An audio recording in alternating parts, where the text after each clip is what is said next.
I've got a dude right now that's 14 years old from South Africa that's doing 6 figures a month online. 14 years old in South Africa, a really rough country where you're on the wrong side of the fence right now over there. They will kill you. Welcome to Men of Abundance, the podcast for those looking to level up their lives by hanging out with some of the greatest leaders and established professionals in our community, living a life of integrity, honor, and the abundance mentality. Prepare to pay it forward with your host, former Army medic turned lifestyle entrepreneur, Wally Carmichael.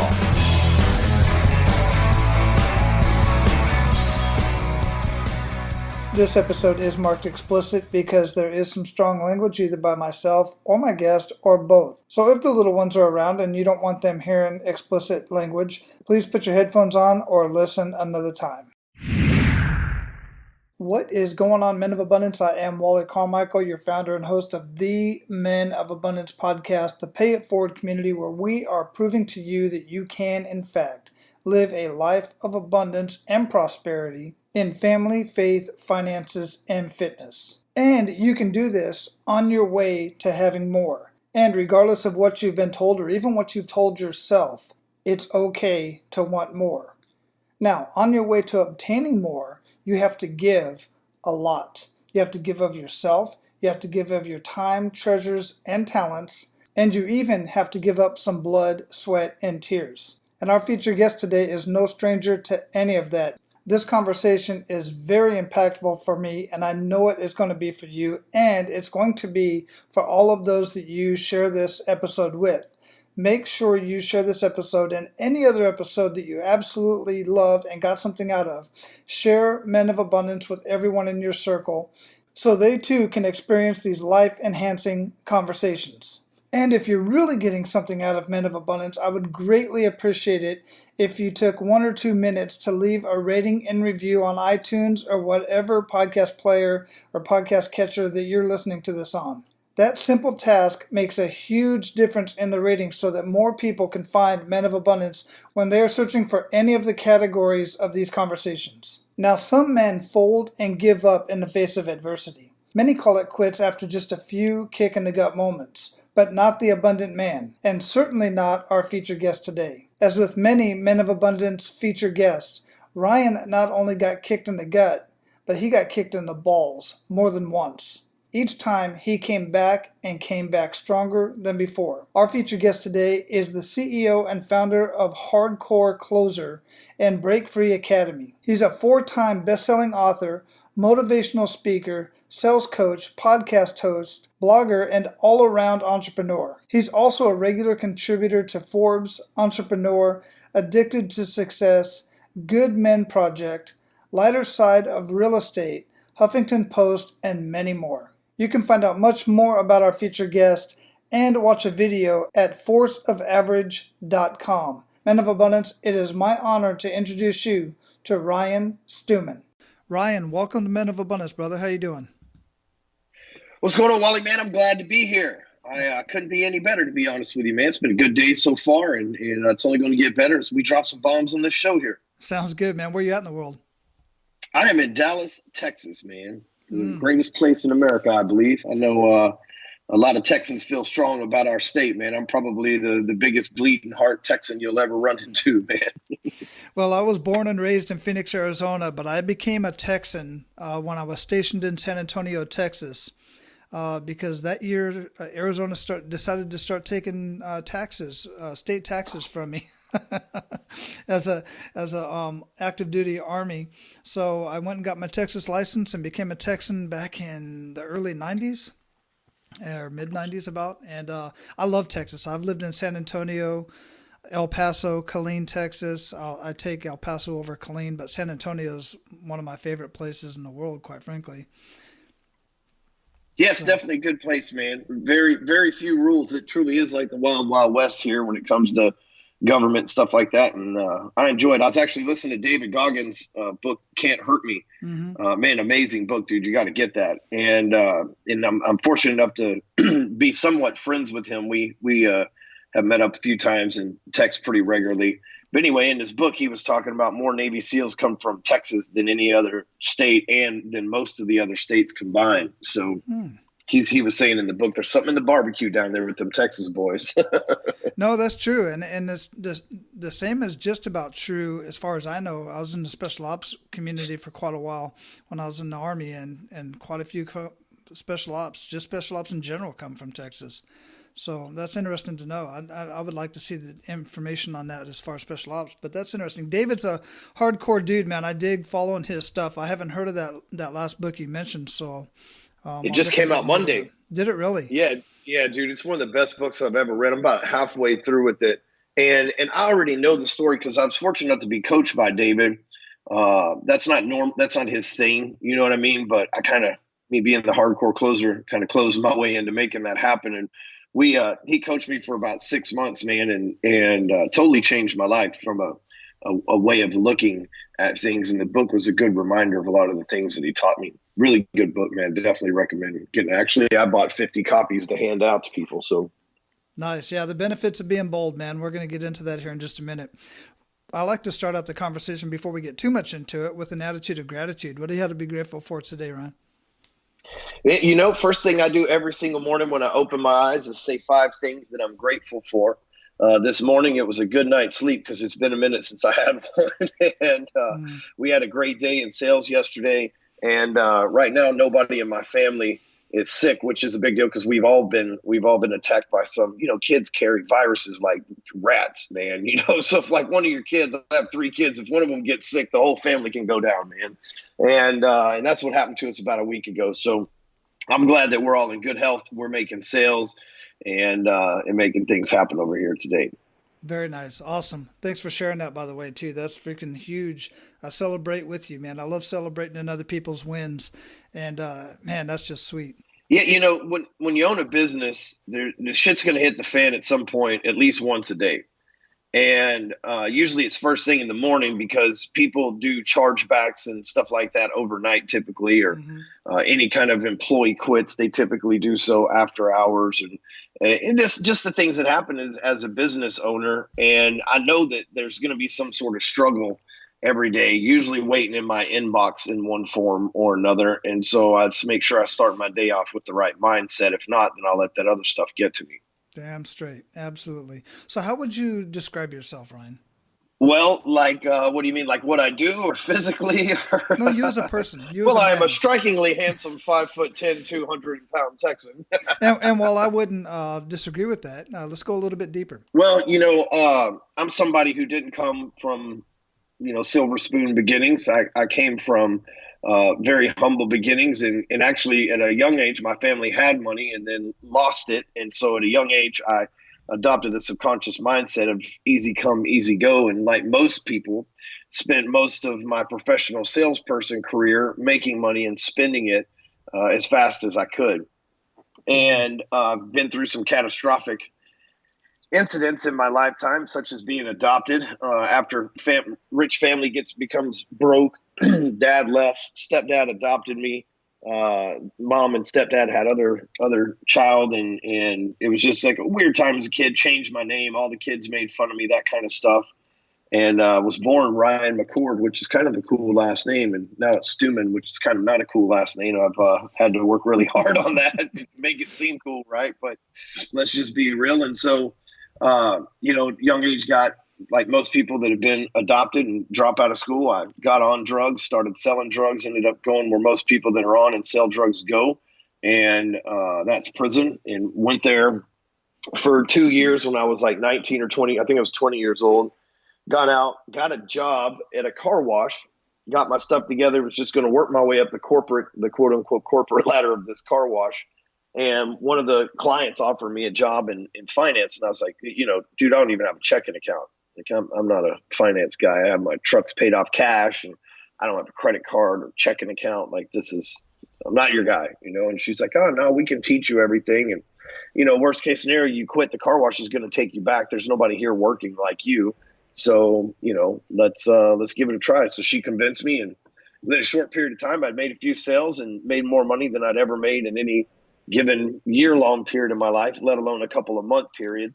And it opened my eyes to a whole new world, And again, I had these demons from when I was a kid, thinking I wasn't good enough. So I got rid of money, and bought a bunch of things and flashy stuff, and the cops thought I was selling drugs again, and kicked my door in. Didn't have any drugs. It's easy to get a warrant once you got a record, right? Didn't have any drugs, but I did have a gun.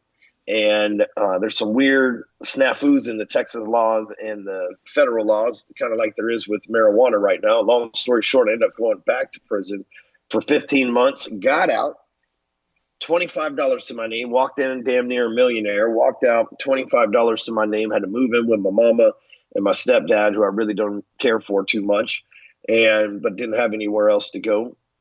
Moved in with them. It was holy hell, but I got my shit together, got back in the mortgage business, made a bunch of money, and in 2010, I lost my ability to originate mortgages because mortgages went from being a state-issued license to the feds. Obviously, I'd just come out of federal prison for the gun charge, and so I'm out of job, and that's how I got forced into this whole internet marketing world. And at first, I started off in the internet marketing world is helping loan officers. I was one of the top loan officers in the country in 2009 when the world was falling apart in the mortgage corporations. I did 183 loans all by myself without a team or anything like that. And so I started teaching loan officers how to do what I did.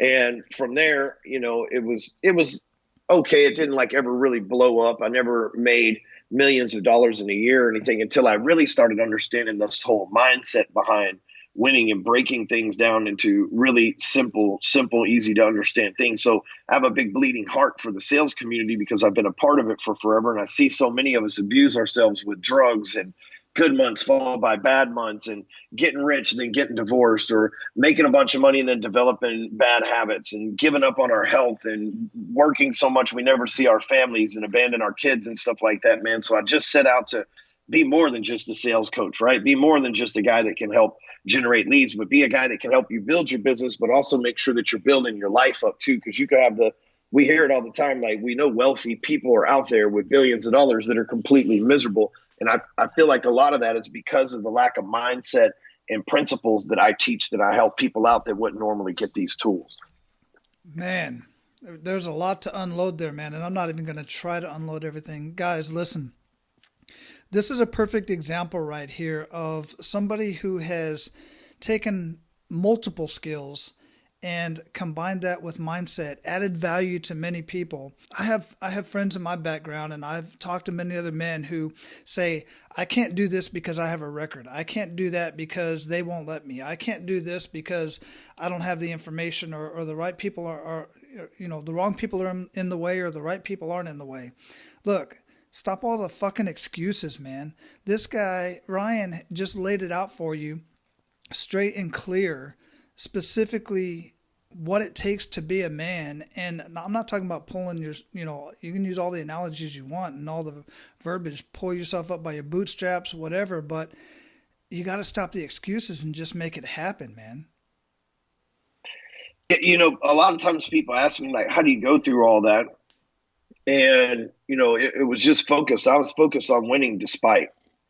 And it's just like you see guys that, and I'm nowhere near comparing my struggle to theirs, because everybody's struggle is unique. But I mean, there was a video yesterday I saw on Facebook, and a dude that had no arms and no legs was playing Xbox with his mouth and his chin, and he was kicking ass, right? Yeah. And the thing is, he never said, oh, because I don't have arms and legs, I can't play Xbox. He went, damn it, I want to play Xbox. I got to figure this shit out. Mm-hmm. Right? Do you think the first time he picked it up with his chin, he didn't immediately die? Hell yeah, of course he immediately died, right? Like the second time that he gets in his character again, of course he fails the level. He's got to practice and get used to using his chin to guide that stuff. Well, a lot of people are scared to put in that practice. They think, oh, I don't have any arms or any legs, so I can't be good at business. I can't play video games, right? They think, oh, I have a criminal record, or I've been divorced, or I've got a business partner that's got some dirt on me. Like, I can't do it in business. For me, I just thought, hey, shit, I would like to make a lot of money. I know what it's like not to have it, and I know what it's like to have it, and I like having it. So I'm just going to do whatever it takes to make a lot of money. And if someone says, hey, you know what, you're a felon, you can't do that, I would be like, says who? You know what I mean? Like, I got my rights back when I got out of prison. I served my time. It's not like there's probation or parole hanging over me or anything else. I served my time out.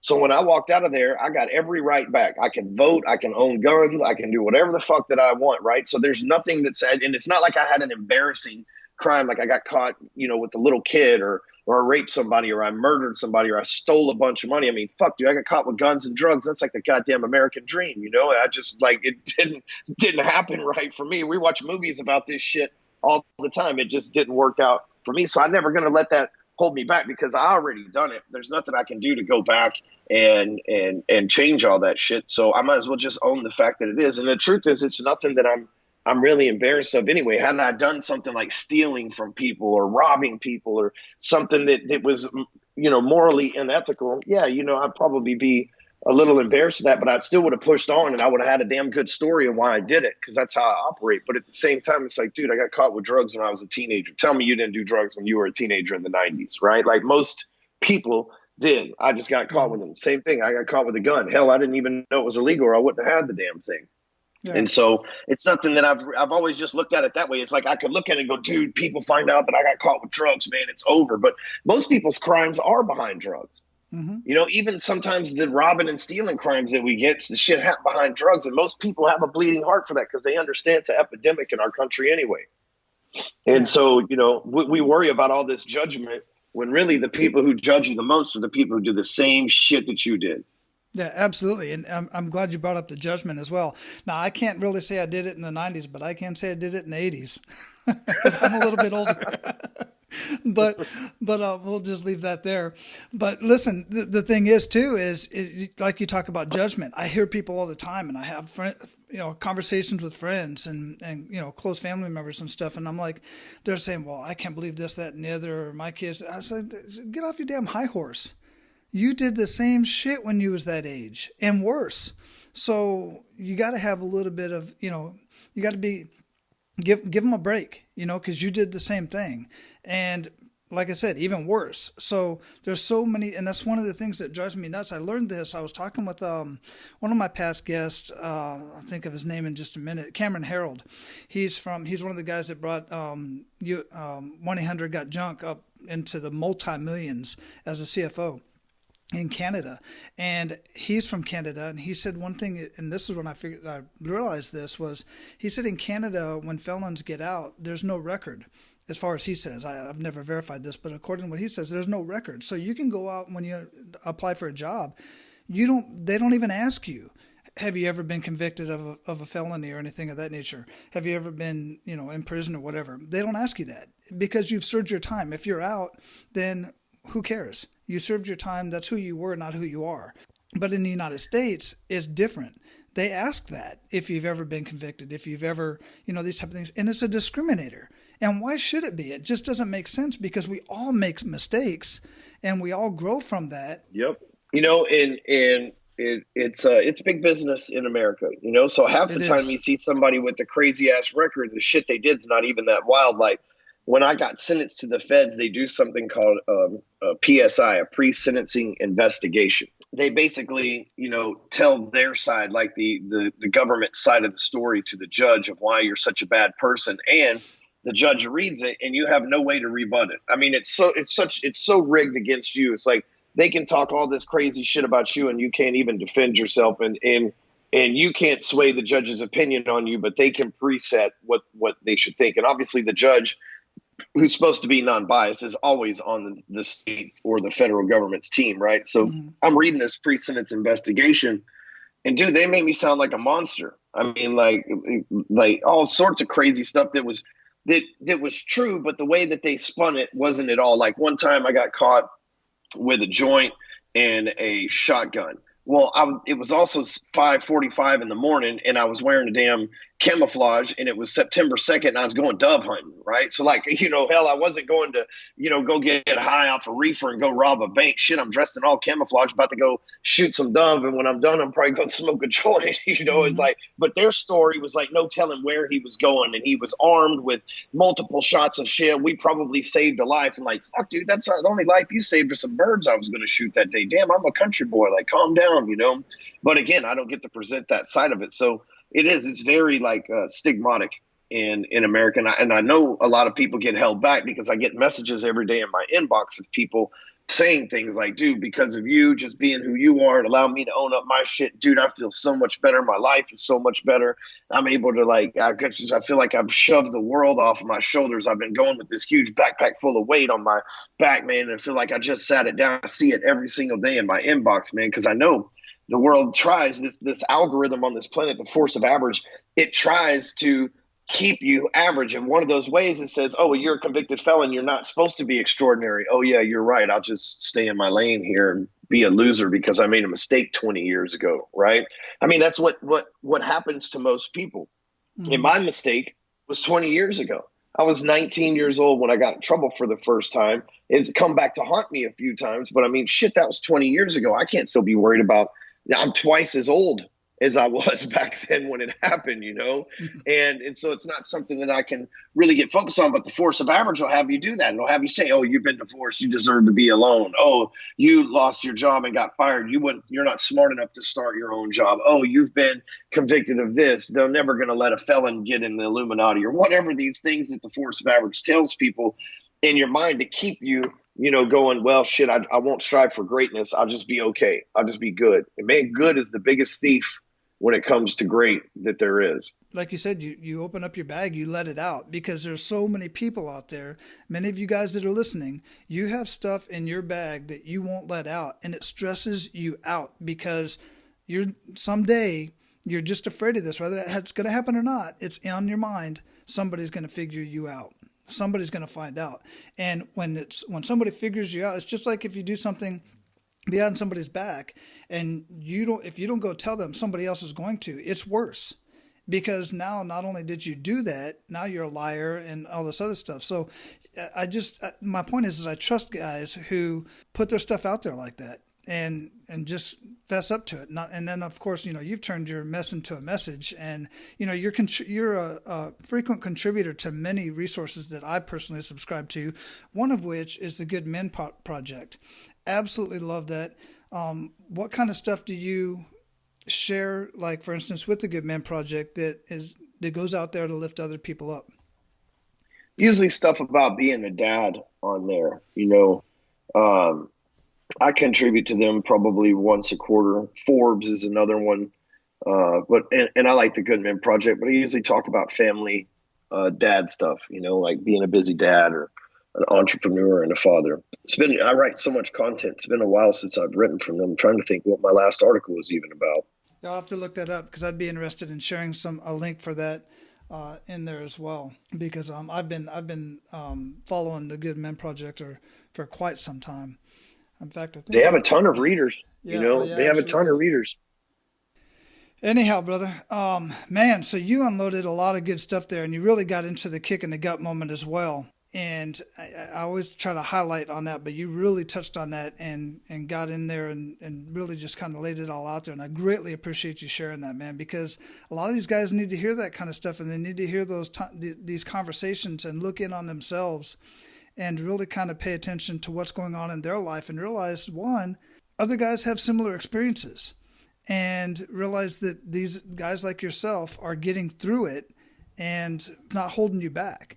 What do you feel has been the greatest contributor to your life as far as mentors, coaches, consultants, or anything of that nature? What do you feel has been the biggest contributor to you personally that has helped you get out of some of those ruts that you've been in? Honestly, my ability to focus, which is kind of hilarious because, you know, my whole life, teachers and parents and, you know, role models told me, you know, this kid's ADD. My sons, I have 3 sons, they get it now. And I'm like, it's not true. But what happens is, and I've told this story a few times from the stage, it's like when I was young, I told you my family had little money. They weren't stupid rich or like FU money, but they were little, you know, little town big ballers, right? Let's just put it that way. We live in a town about 1,500 people, and they're probably top 5 rich people there, which ain't really saying shit, but you know. Mm-hmm. When you're a kid, you think you run shit at that level, right? And so we have a horse farm with hundreds of horses, right? My real dad does cutting horses, and my grandpa had a little money, so they bought horses to provide for my dad and stuff like that. Well, when these horses, you know, I rode horses all the way up till I was 10 years old, and could probably still get on one today and manage it pretty well. Matter of fact, I think I rode one in Oklahoma earlier this year.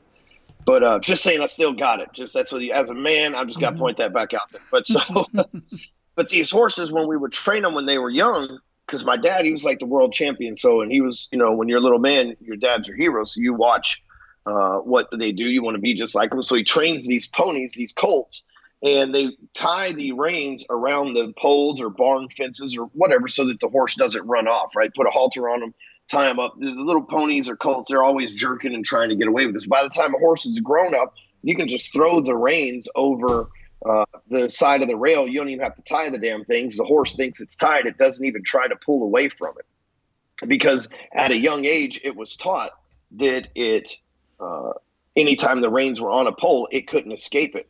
Well, the force of average kind of does that to us as human beings. When we're young, our teachers say you can't pay attention, you can't focus, you talk too much, you can't be still, which when you become an adult, not being still, talking a lot, that's how you make money in sales, like what kind of counter? Sure, if I want to be no disrespect to teacher, but sure, if I want to be a teacher that makes $40,000 to $60,000 a year, I probably need to be still and boring and not talk that much. But if I want to go out and be a professional that changes the world, or at least the world around me, I'm going to have a lot of energy, and I'm going to have the gift of gab, right?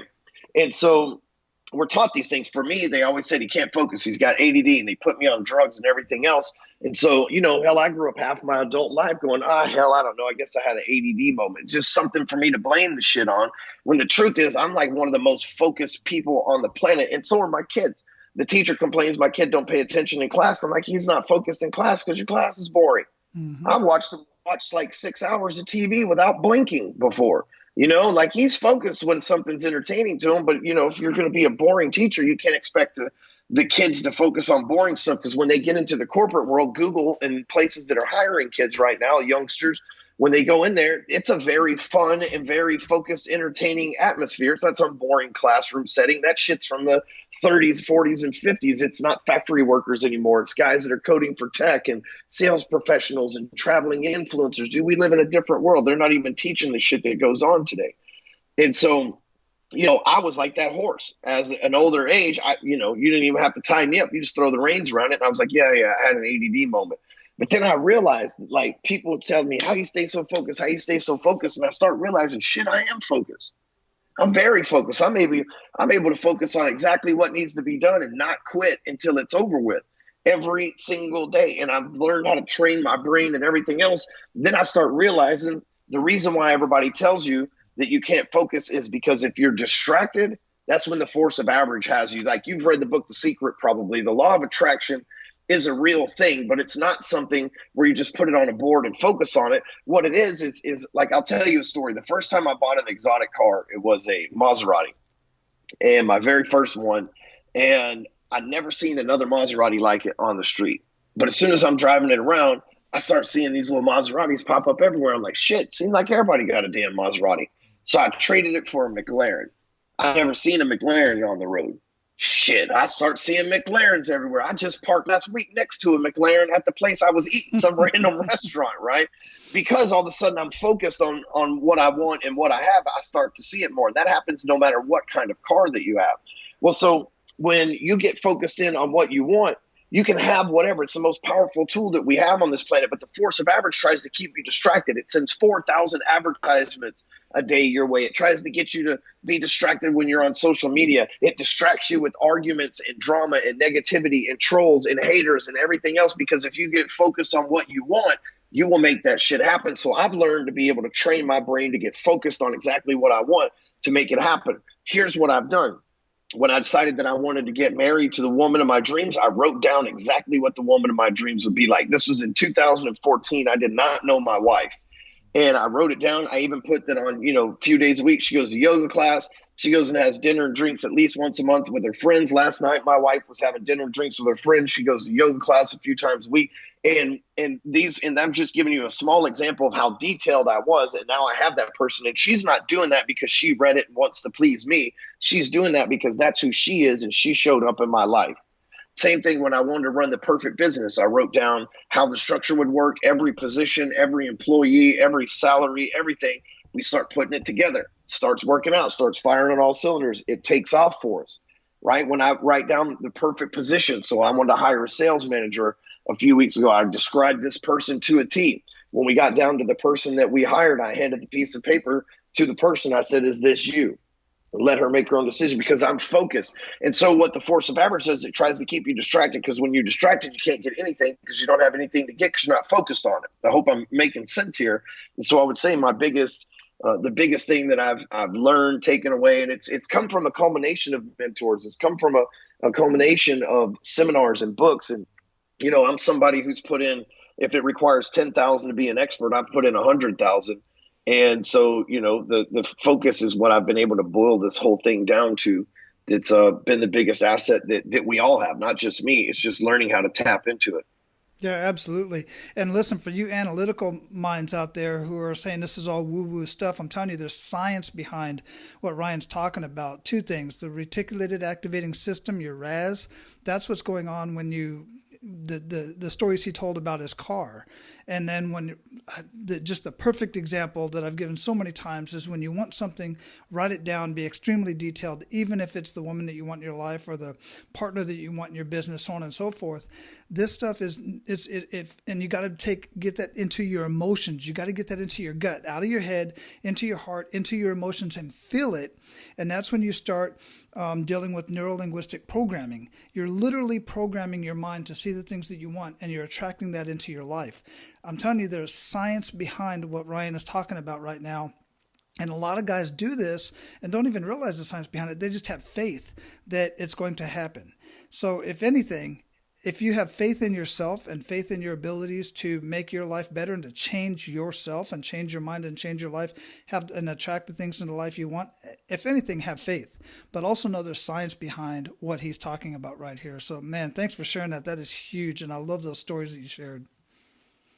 Yeah, man, I had no idea there was science behind it. I just, I know what's worked for me, and I'm just a simple dude. I have an 8th grade education, so I look at things through the eyes of an 8th grader, to be honest with you. And when I went to prison the first time, they had me take an IQ test. My IQ was like 70 something, and but my street IQ, I couldn't do their little puzzles or whatever, but my street IQ, I could figure shit out really quick. And I've got to make it simple in order to understand it, because I have a simple mind.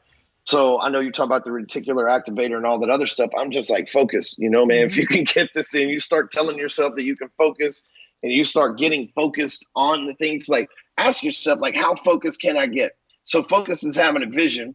And then, okay, so you can focus even more by having a kinesthetic connection to that vision, by writing it down. You can focus even more by saying what you wrote down out loud, because you have to, this is how you program your subconscious mind. So really simple formula. You have to say what you see so you can hear what you said.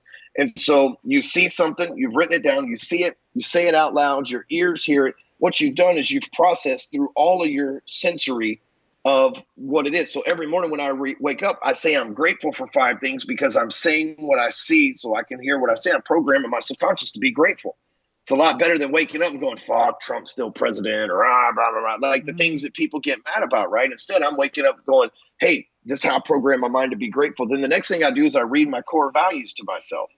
And again, I'm saying these things, and my core values are things that define who I am, and they remind me who I am. And so I'm programming my subconscious that this is who I am, and this is what I have to be grateful for because of who I am, man. And that's how I start my day every single day. And again, basically, I'm just saying what I see so I can hear what I say, so that my brain's taking it from every angle possible, convincing itself that this is who I am and what I stand for. Man, that's badass. I love it. So, brother, we're at the point where we're going to pay it forward. You ready to do that? Sure.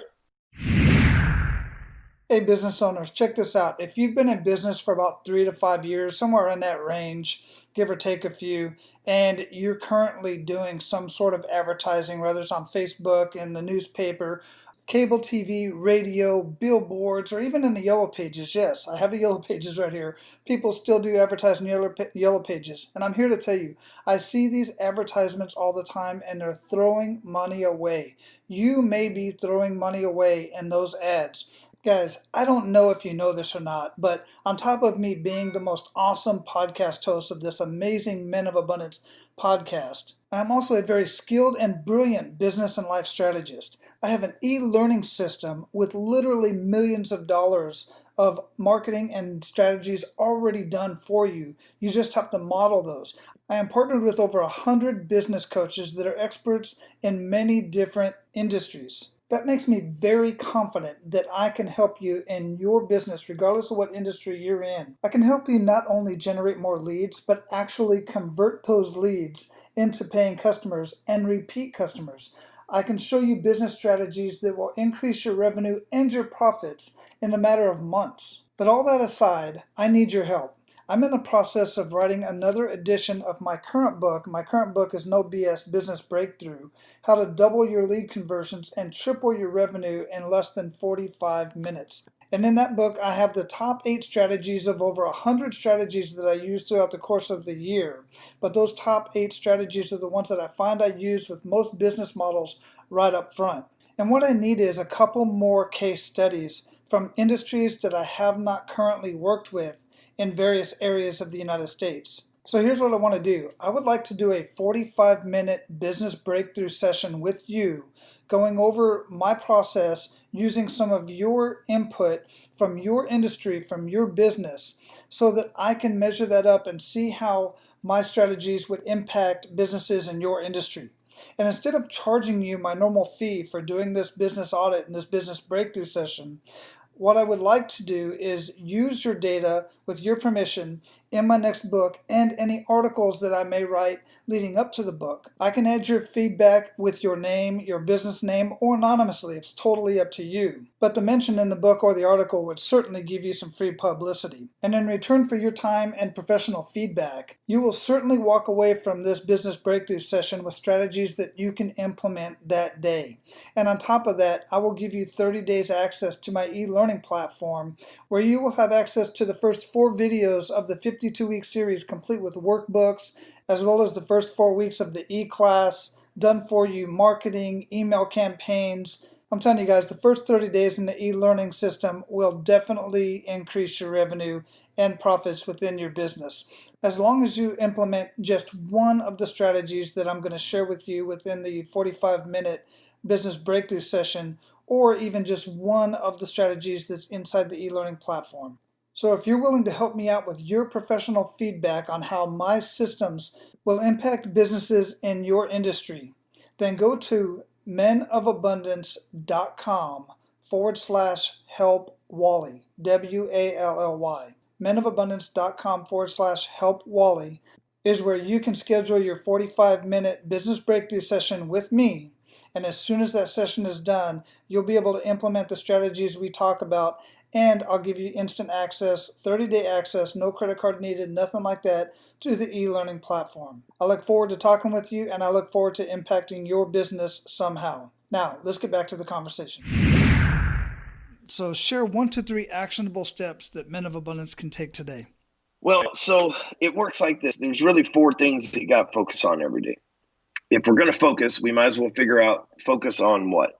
And most of us have a hard time determining what those things that we should focus on. Therefore, we stay distracted because we don't know. We don't have the outline for life. And one of my first mentors taught me this. And at the time, I didn't understand it to the depths that I understand it today. And if this is your first time to hear something like this or this, you'll be tempted from the force of average to knock the simplicity of it.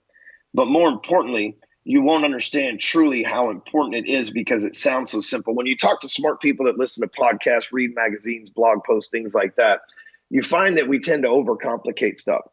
And overcomplication leads to contemplation, and contemplation leads to not getting the things done that you need to do, right? Because the force of average will have you dismiss it in disbelief that, oh, it's just too simple. That can't be the answer to everything. And I'm here to tell you it is. And so there's 4 things that I focus on every day, and it keeps me in what I call the perfect day. And I'll explain this to you. So years ago, I wrote down what it would be like if I could live my perfect day. I pretty much live that today now, at least 90% of the time, and maybe even a little bit better because I have cooler cars now than I thought I was going to have in my perfect day. And I have a little bit bigger house now than I thought I was going to have in my perfect day. And I make a little bit more money now than I thought that I was going to have in my perfect day. But I knew what I wanted from life. And I wrote down how much it would cost me to make that perfect day happen. And then I did my damnedest to make sure I make that at least every day to where I can continue living that lifestyle still to this day. Well, in order to have that perfect day, I've got to stay focused on making 4 simple things happen every single day. That's faith, family, finance, and fitness. Now, let me explain this to you again. It's faith, family, finance, and fitness. Not necessarily in that order, but of all equal parts. So if you took a day at 100%, 25% is, if you've got those 4 areas, it breaks down to 25% per area. But here's the thing. You're not going to be able to spend 25% of your time at work, 25% of your time on your family, 25% of your time on the fitness. Like, we don't have a full 24 hours because most of us have to sleep 8 to 10 hours. So what you've got to do is you've got to be efficient with the time and be focused with that time. Because for me, I feel like when I work one day, I get done in 8 hours, what most people can't do in 48 hours. And it's because I'm extremely focused. So first thing when I wake up, eyelids open, I say 5 things out loud that I'm grateful for. Next thing I do, turn on my phone, read my core values. You can have them printed out next to you or whatever. But at this point, I haven't even got out of the bed yet. I got about 13 core values. I read them every single morning out loud to myself. Then I get up, go drink some water, protein shake, go to the gym. So the first thing that I've done, let me break this down for you, is I've worked on faith. You see, oftentimes we try to put faith in an exterior resource like God or whatever you believe in. And the truth is, we need to have faith in ourselves, because if we don't believe we can achieve the things that we want in life, and we don't operate from a state of gratitude, because most of us operate from a state of anger and a state of scarcity, which is or anger is really a symptom of scarcity. And so what happens is most of us operate from that world, and we never get what we want because we don't think we can have it, because we're not grateful for where we're at, and we're scared that we'll never get there. So you've got to change your mind so you can change your thinking and your direction and get that gratitude first thing in the morning to increase the faith in yourself. The second thing I do is I go work on my fitness. I get up, I drink this little mixture of like lemon juice and water and pink Himalayan salt. Supposedly it's really good for you. It seems like it works really well. And protein shake. Then I go to the gym. I have a personal trainer because while I'm there, I want to make sure I'm focused in the gym. This guy, he kicks my ass, man, but my body's in the greatest shape it's ever been in because of it. Then from there, it's off to work. I'm at work from 10 to 6 every day, 10 a.m. to 6 p.m. And while I'm there, I have a calendar telling me exactly what I need to be doing at all times. Like, just like I showed up at this appointment right on time, I live and die by a calendar. So when I'm done with work, I leave my phone in the office. Most nights, nobody's perfect, but I leave my phone in the office, and then I spend time with my family. Last night, my wife went out for drinks and dinner with some of her girlfriends, the local moms from the private school our kids go to. And so I hung out with my 2 kids. We played. It wasn't me sitting around on the computer or the iPhone while the kids ran around the house. I played with them. We had a good time. The 2 or 3 hours that we spent together was like a whole day to them, right? And that's what I say by making the most of that time.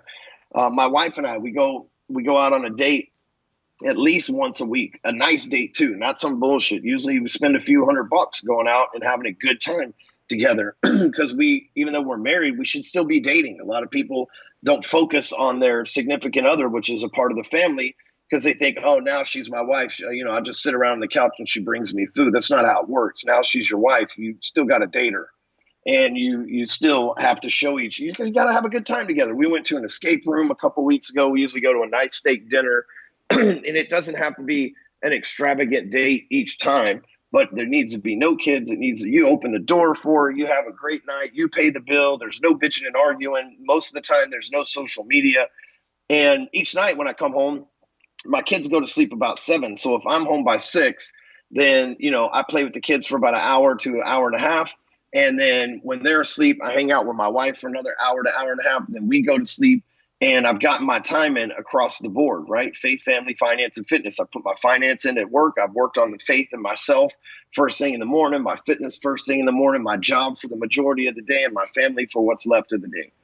And I make each one of those things count. When I'm in the gym, I'm not walking around checking my phone. I'm in there with a personal trainer getting my ass kicked. When I'm, working on my declarations and what I'm grateful for, man, I'm not just sitting around going, dude, I'm spitting them out. I'm being thankful for them. I'm feeling that. I'm getting the spirit. I'm not just saying it. I'm doing it. When I'm with my family, man, I'm doing my best to make sure that I'm in the room with them. When I'm with my wife on date night, I make sure that she knows I'm listening to her, which she knows that any other time I'm horrible at doing. So I make sure that it counts. And because of that, here's what's up. At the end of the day, every day an alarm goes off at 7 p.m. on my phone that says daily wins. And so I go back and I look at what I did in the gym, and I write down that, like, if I broke a record or if I had a hell of a workout or if I beat a time or whatever the case, I write it down. Daily win. If I made some sales, right, really good phone calls that were on my calendar during the time when I was work, I write it down. If I felt good about myself and confidence, I write that down as a win. If I had a good time with my kids and enjoyed that, I write that down as a win. Every time I'm having a bad day where I feel like a loser, I got like 400 freaking pages of where I've written down things that I've won every day. It's easy to remind myself that I'm a winner. I call that the savings account, right? Because when you're feeling bad, you go and you look how much you win. It'll change your mindset and save your ass. And so, every day I follow that live and die. And I have for over a year now. And I'm not the same person I was a year ago.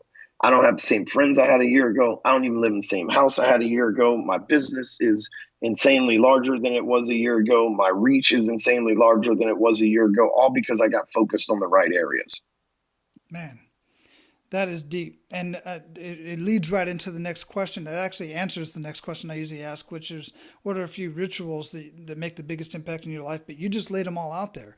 And guys, listen, you've heard this before. These rituals that Ryan just mentioned, many other very high performers in their own right, in their own industry, have the very, very similar rituals. In fact, Men of Abundance, my tagline is living a life of abundance in family, faith, finances, and fitness. There's no mistake there. There's a reason for that. And quite frankly, it works. And it just makes perfect sense. So thanks for sharing that, Ryan. You already mentioned one book earlier in our conversation, but what would you recommend that our abundant leaders read or listen to, and why? I've read a lot of good books, and recently I've been reading really long books, and like David Goggins' book, and I usually listen to him on Audible. So that Can't Hurt Me by David Goggins is like 13 hours. I just finished The Snowball, which is the biography of Warren Buffett. Man, that guy is like he's a hustler, and he's like the true story from hustler to the world's richest man. It's a great story. And The Laws of Human Nature by Robert Greene, which is a fairly new book, is pretty badass too. Those are what I've read recently that have really changed things for me right now, and that I've gotten the most from. So I recommend those. So The Snowball about Warren Buffett, the Laws of Human Nature by Robert Greene, and Can't Hurt Me by David Goggins. Wonderful. Yeah, thanks for sharing that.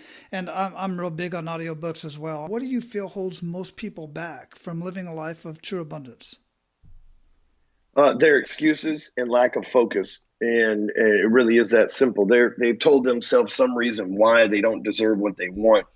And because of that, they're not focused on it. It really is that simple. We can accomplish anything. We see poor immigrants from shithole countries come over here and become millionaires, right? With no training and no education in their homeland. Like, I got buddies from countries that you're not, like, I've got a dude right now that's 14 years old from South Africa that's doing 6 figures a month online. 14 years old in South Africa, a really rough country where you're on the wrong side of the fence right now over there. They will kill you. And he's just like balling out of control on the internet. He's not even having to go to school. But yet there's plenty of people that were born here in America with middle-class parents that decided to do nothing with their life until it was too late. But it's never really too late unless it's over. There's, Warren Buffett didn't become a billionaire until he was in his 50s, I believe. It was in his mid-30s when he finally became a millionaire. We think one of the things we're conditioned is when you get 40 years old, life's over. No, it's not, man. People are living to be like 200 years old right now, right? Like the people that are alive right now might still be alive the next century. We don't know where modern medicine's going at. So the best thing you can do is start today. I remember this in 2011 or 12 when I registered hardcorecloser.com, and I started writing. I looked at other online blogs like SEO Moz and some of the other things, and I was like, man, these guys have a ton of content, but the only difference is they just been doing it longer than me. And here we go, you get all the way to 2000 and almost 2019, and you look and you see that I've got 1,100 articles that I've written on Hardcore Closer, plus the Good Men Project, Forbes, Huffington Post, Entrepreneur, Inc. Dude, you list it, I'm on it. 10 books, everything else. Dude, now those other people are going, shit, how do we keep up with Stewman? But it didn't happen overnight. It happened one article at a time, one book at a time, one page at a time, one chapter at a time. Excellent. Yeah, absolutely. Listen, guys, change your story, change your life. I mean, that just sums it all up right there. So what does, you've already mentioned it quite a bit. You're living your amazing life. You're living your best life. But what does living a life of abundance mean to you? I lived a life of scarcity for a long time. And in that life of scarcity, I was always worried I was going to lose everything. And a life of abundance isn't necessarily that you have everything in the world. It's that you, have access to whatever you need, and you don't worry about losing stuff. Oftentimes we think of a world of abundance as like having everything that we could possibly want. But I think abundant is a mindset that says it's impossible for me to lose. It's impossible for me to lose. I used to get so mad when clients would drop out of our programs, even though it didn't have shit to do with me. And even though it wasn't a judgment against me, I would just be like, dude, this person's going back on their word. They signed a contract, and I would think, what a disintegrous person to be able to do that. But now I'm like, because I had the scarcity mindset that I'm losing the money in a client. Now I'm like, it's good for them. Maybe it wasn't a fit for them, and I definitely don't want to push them into something that's not a fit, but I'm not losing anything they're losing. I'm still winning. I'm still going to go. Now I get to help somebody else win and replace them with somebody else. And I can't lose. I write down my daily wins. I never write down my daily losses, because I can't lose. That's all I am, is focused on winning. So there's that abundant mindset's just knowing that whatever you do, you're going to win at it. Sometimes you don't win as big as you want, but there's always a victory in every battle. Mm-hmm. Yeah, and it's a muscle, and you're working a muscle there, a very important muscle, and it truly is all a mindset. So, brother, we're going to close this up, man. Excellent conversation. I greatly appreciate the wisdom bombs that you dropped. But before I let you go, what did we not talk about that you want to ensure that our abundant leaders get out of our conversation today? Check out the video over at forceofaverage.com. You guys really get a lot from that video. And it'll help you kind of change your mind about how you look at the world. So go to forceofaverage.com.